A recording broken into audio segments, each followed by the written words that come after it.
Bank account details है, pan number है, pan card है, आधार नंबर है, आधार कार्ड है, उसके बाद आपका एक एजुकेशन प्रूफ है। तो वो कैसे अपलोड करना है उसका एक वीडियो, डिटेल्ड वीडियो शेयर कर दिया गया था, बट फिर भी मैं एक बार डेमो बता दे रहा हूँ। जैसे कि मैंने अभी आपके सामने जो स्क्रीन शेयर करी थी उसमें मैंने अपना एक डमी वाला कोड लॉगिन किया हुआ है। तो जैसा कि आप तभी देख सकते हैं, यहाँ पे लेफ्ट कॉर्नर में 3 मेन्यू ओपन करने का एक ऑप्शन दिया हुआ है, जिसमें आपको दिखेगा dashboard, me, report, gate code, RFQ request, sales lead, log out. तो इसमें हमको सबसे पहली जो प्राइम स्टेप है उसमें हमको क्या करना है कि सबसे पहले मी वाले ऑप्शन पे क्लिक करके हमको सबसे पहले ये जितनी भी डिटेल्स यहाँ पे अनफिल्ड है आपकी तरफ से उसको फिल करना है। तो जो भी रिस्पेक्टिव मेंबर्स मेरा स्क्रीन देख पा रहे हैं, मैं एक बार वर्बली भी बता देता हूँ। जैसा कि हमारा एक ट्यूटोरियल का वीडियो हम लोगों ने फॉरवर्ड किया हुआ है टीम मोबिटेक के साथ, जो कि आप तक पहुंच चुका है। और जैसा कि रावत सर ने और पंकज सर ने भी एक यूट्यूब के माध्यम से आप तक पहुंचाने की कोशिश की है। तो इस वीडियो को आप एक बार ध्यान से देखिएगा। जो भी आपके पास पीओएसपी साइन इन की लिंक आएगी ना, उसमें आपको ध्यान से अपना पैन नंबर डालना है, जिसके साथ साथ आपको _00 लगाना है। इसके बाद क्या होगा, आपके पास एक व्हाट्सएप पे ओटीपी आएगा। व्हाट्सएप वाला ओटीपी आप जैसे इंसर्ट करेंगे तो जो मेरी स्क्रीन ओपन है डैशबोर्ड की, ये वाली आपको विजिबल हो जाएगी स्ट्रेट। अब जैसे जैसे हम इस पर्टिकुलर सेशन में आगे बढ़ते जाएंगे, हम आपको एक एक चीज डिटेल में बताते जाएंगे।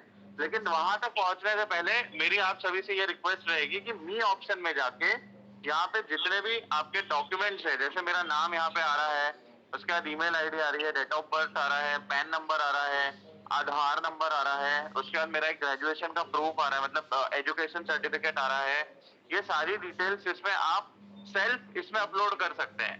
और ध्यान रहे, इसमें आपको एड्रेस प्रूफ भी अपडेट करना है, और अपना bank account number, IFSC code और बैंक अकाउंट का एक प्रूफ, जैसा कि चेक आपने चेक का फोटो ले लिया या पासबुक का फोटो ले लिया या स्टेटमेंट पीडीएफ में डाउनलोड कर ली। ये जितने भी डॉक्यूमेंट हम अपलोड करेंगे, इसका साइज हमको ध्यान में रखना है, 1 MB से कम होना चाहिए। यदि 1 MB से ज्यादा यदि अपनी साइज आती है तो उसको गूगल पे या किसी तरीके से उसको कॉम्प्रेस करके अपलोड करिएगा, ताकि हमारे पास वो साफ साफ दिख सके। और ये प्रोसेस को कंप्लीट करने के बाद आप यहाँ पे नीचे देख सकते हैं अपडेट का ऑप्शन है। जैसे ही आप अपडेट करेंगे, हमारे पास सारे डिटेल्स इसमें अपडेट हो जाएंगे। अब मैं यहाँ पे थोड़ा सा आपको एक इंफॉर्मेशन दे दूं। आप लोग सोच रहे होंगे कि ये डॉक्यूमेंट्स हम लोग आपसे क्यों ले रहे हैं, ठीक है? तो मैं आपको क्लियर बता दूं ये बात। एज पर आईआईडी गाइडलाइंस हम completely data protection GDPR guideline follow करते हैं। ये आपके जो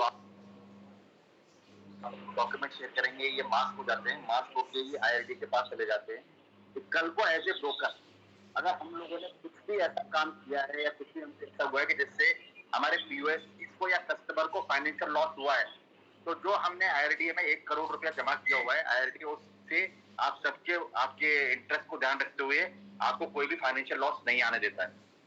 तो आपके मन में ये सवाल आ रहा होगा कि हम पैन कार्ड क्यों मांग रहे हैं, आधार कार्ड क्यों मांग रहे हैं, आपका एजुकेशन प्रूफ क्यों मांग, क्योंकि आईआरडीए गाइडलाइंस है कि मिनिमम 10th के ऊपर ही पीओएसपी बन सकते हैं। उनके बाद बैंक अकाउंट होना चाहिए, आधार कार्ड होना चाहिए, पैन कार्ड होना चाहिए और वैलिड एड्रेस प्रूफ होना चाहिए। तो कई बार कुछ ऐसी चीजें आईडी कैन से कम्युनिकेशन आते हैं जो कि पीओएसपी के घर पे ही जाने चाहिए, ठीक है? तो मैं आपको एक चीज बता रहा हूँ, आपका डेटा कंप्लीटली प्रोटेक्टेड है। इसका नॉन डिस्क्लोजर एग्रीमेंट हमने ऑलरेडी मोबिटेक से भी साइन किया हुआ है। जो डेटा आपका सारा मोबिटेक ओन करता है, तो आपके डेटा का किसी भी तरह का मिसयूज हमारे एंड से नहीं होगा। और मैं आपको बार बार क्यों कर रहा हूँ कि हम एक बहुत रेगुलेटेड एनवायरनमेंट में काम करते हैं। आपकी कोई भी ग्रीवियंसेस रहेंगी, वो आप डायरेक्ट भी आईआईडी को हमारे बारे में बता सकते हैं कि हम इनके थ्रू काम कर रहे हैं एज ए पीओएसपी और हमारा इंटरेस्ट प्रोटेक्ट नहीं हो रहा है। उस केस में अगर आपको कोई भी फाइनेंशियल लॉस हो रहा है या कोई भी फाइनेंशियल इम्प्लीकेशन आता है, तो जो हमारी आईआईडी के साथ 1 करोड़ रुपए की एफडी जमा है, उसको यूज करके आईआईडी आपको फाइनेंशियली आपको लॉस नहीं होने देता है।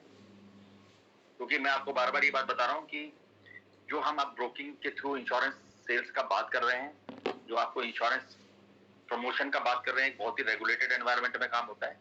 क्योंकि रीजन क्या है कि अगर गलती से कोई ऐसी पॉलिसी हो जाती है जो कि गलत बन गई पॉलिसी, उसके लिए ना तो मोबिटेक जिम्मेदार होगा, ना ही आप लोग जिम्मेदार होंगे। उसकी रिस्पॉन्सिबिलिटी हमारी होती है। मैं आपको बार बार ये बात क्यों कह रहा हूँ, आपको एक बार समझना पड़ेगा कि आईआरडीए जो है वो आरबीआई से भी ज्यादा खतरनाक है। जैसे आपने भी रिसेंटली देखा होगा आरबीआई ने एक कंपनी पे बैन लगाया है।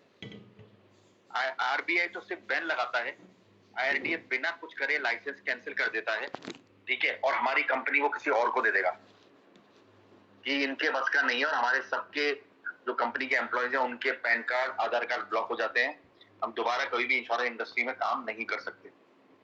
इसलिए मैंने आपको बार बार बोला प्लीज आप रेगुलर ट्रेनिंग अटेंड करिएगा, डॉक्यूमेंटेशन समझिए, क्योंकि हमारे आईज और ईयर मार्केट में आप ही रहने वाले हैं, आप ही पे हम लोग भरोसा करेंगे, इसलिए जब तक आप नहीं सीखेंगे आगे जाके वो हम सबके लिए दिक्कत हो सकता है। पर ये बहुत ही सीरियस बिजनेस है, ठीक है, बहुत ही रेगुलेटेड है, इसमें बहुत ईमानदारी से काम होता है, फ्रॉड हर जगह होते हैं, फ्रॉड करने वाले फ्रॉड करते हैं, हम किसी के मॉडल को कंट्रोल नहीं कर सकते, ना हम किसी को कोई कैरेक्टर सर्टिफिकेट देना चाहते, कोई भी कंपनी कुछ भी करते हो, लेकिन मैं आपको ये श्योरिटी देता हूँ अगर आप मेरे रेगुलर ट्रेनिंग सेशन अटेंड करेंगे, टीम के साथ ट्रेनिंग सेशन अटेंड करेंगे, हम आपको एश्योरेंस दे रहे हैं कस्टमर पॉलिसी ले या नहीं ले, आपको कस्टमर को ये बताना आ जाएगा कि सही पॉलिसी क्या है। बस इतना ही हमारा काम है। मैं आपको बता रहा हूँ आपका बिजनेस इतना अच्छी तरह फ्लरिश करेगा, और जो मैंने आपको फिगर बताया वो आप सोच सकते हैं, जब हम दोबारा नेक्स्ट सेशन में मिलेंगे तो मैं आपसे पर्सनली पूछूंगा। और दूसरी बात मैं आपको बार बार ये कह रहा हूँ, प्लीज जितने भी लोग आपके साथ हैं जो इंश्योरेंस समझना चाहते हैं, सीखना चाहते हैं, प्लीज उनको इन्वाइट करिए। जितने लोग इंश्योरेंस सीखेंगे उतना हमारा भी काम हो जाएगा, इंडस्ट्री का भी भला हो जाएगा, देश का भी भला हो जाएगा, और लोगों का भी भला हो जाएगा। तो इस चीज के साथ मैं आज आपसे आज्ञा लेना चाहूंगा पंकज जी, ठीक है, नेक्स्ट ट्रेनिंग सेशन हम आपको 1-2 दिन में अनाउंस कर देंगे। एक पॉइंट मेरा लास्ट था। बिल्कुल। यहाँ उपस्थित सभी मेंबर्स से मेरा ये अनुरोध है कि आपके आस पड़ोस में भी आप एक बार पूछिए, क्योंकि देखिए इंडिया में हर डेली बेसिस पे कोई ना कोई मोटर इंश्योरेंस रिन्यू होता है। तो मेरा आप सभी से ये एक अनुरोध रहेगा कि अपने जान पहचान आस पड़ोस में सभी से एक बार पूछ के देखें, जिनका भी मोटर इंश्योरेंस रिन्यूअल हो रहा है कल परसों या अगले 3-4 दिन में, तो उनकी जानकारी आप अपने लीडर्स से शेयर कर सकते हैं, तो उसके बेसिस पे हम कोटेशन देके उसको क्लोज करने का जल्दी से जल्दी प्रयास करेंगे। और इससे आपको थोड़ा मोटिवेशन भी आएगा, ठीक है, लेकिन सबसे पहले मेरा कहना प्लीज सीखें, सीखना बहुत जरूरी है, ठीक है, हम भी आपसे थोड़ा टेलीग्राम सीख लेंगे कैसे यूज करते हैं, और प्लीज आप हमसे इंश्योरेंस सीख लीजिए। तो पंकज जी आज हमारी तरफ से यही छोटा सा सेशन है, लेकिन ये आगे सेशंस बढ़ेंगे, करीब करीब 1-1.5 घंटे के सेशन भी हुआ करेंगे। तो मेरा रिक्वेस्ट है आपसे कि आप प्लीज हमें सपोर्ट करें, टीम हमें सपोर्ट करें, और एटलीस्ट इंश्योरेंस सीखिए, बाकी बिजनेस तो अपने आप हो जाएगा सर। ठीक है सर, तो मैं आज्ञा लूं पर आज के लिए। जी बिल्कुल बिल्कुल, थैंक यू। आपका और आप सबका बहुत बहुत धन्यवाद इतना लेट तक हमें समय देने के लिए, और हम उम्मीद करेंगे आगे भी आप हमारे साथ ऐसे ही जुड़े रहेंगे, इससे हम भी कुछ नया सीख जाएंगे, और आपको भी हो सकता है शायद कुछ नया सिखा पाए हम लोग।